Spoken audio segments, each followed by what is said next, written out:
Welcome back. Here's a quick look at our top stories tonight. Technology is coming back online slowly. After yesterday's global software outage, Microsoft says 8.5 million devices running its Windows operating system took hits from a faulty cybersecurity update from CrowdStrike. Issues at airports are starting to resolve with fewer delays and cancellations now. Mayor Eric Adams also chiming in. He says the city IT teams are working around the clock to fix any remaining issues. Things usually get cleaner after a downpour, right? Think of your local dog run. But in parts of Florida, they may soon see an unfamiliar dirty film covering their cars, windows, and homes after the upcoming rain. It is because a thick layer of Saharan dust is among a massive plume forecast to move across the Florida peninsula, and as a result, the raindrops will carry dust particles with them, creating a so-called dirty rain that will leave behind the unwelcome film.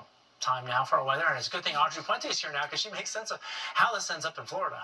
Well, you did beautifully explain what it actually is. And we do watch it closely in the meteorology world because when we see the Saharan dust come off the coast of Africa, it does move into the Caribbean islands here and also affects the Atlantic hurricane season. Because as you notice, we haven't had much activity happening as of late because of the dust that's coming in. This actually suppresses any further development of hurricanes, but this is expected to actually sort of dissipate in a way, or at least shift further back eastward, probably by late or mid-August, and that's when we expect things actually to pick up as far as the Atlantic hurricane season is concerned.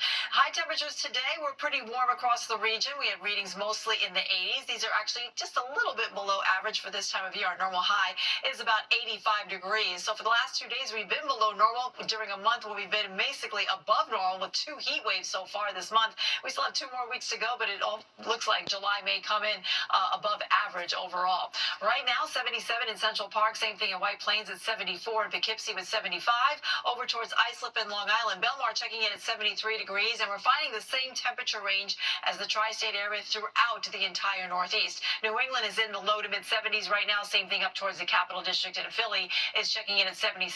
So we have an area of low pressure that's been passing off just to our south, but it's been close enough to spill some shower activity across parts of the region today. So we've had a couple of showers roll through the Hudson Valley. It was pouring in the Jersey Shore earlier, but a lot of that is shifting off to the east, and we're in store for a relatively quiet overnight period here.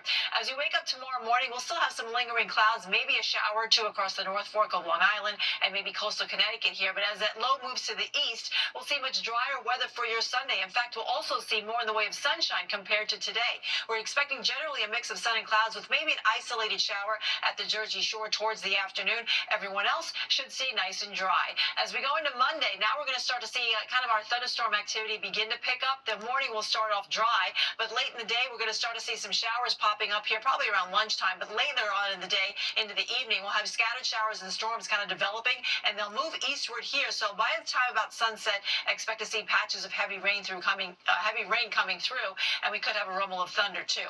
All right, our lows tonight will mostly be in the upper 60s to about 70 degrees in the city. Tomorrow's going to be a beautiful beach day. Low risk of rip currents for a change, so it'll be safer out in the waters. It'll also be a beautiful night for baseball tomorrow.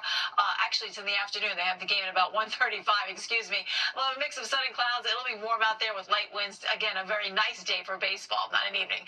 All right, PM thunderstorms return to the region here late in the day on Monday. We have a storm chest on Tuesday, but believe it or not, Wednesday and Thursday look to be our most active stormy days, so be aware of that. Temperatures stay in the 80s for the majority of the upcoming week, but check out what happens at the end here. We'll have clearer skies, and it looks beautiful for next Saturday with a high of 85 degrees. The sun at the end of the tunnel. Thank you so much, Audrey. Well, an ice cream truck goes up in flames, putting the future of that business in jeopardy. That's when loyal customers jumped into action to keep the famed ice cream lady serving up treats. Did they succeed? That's next.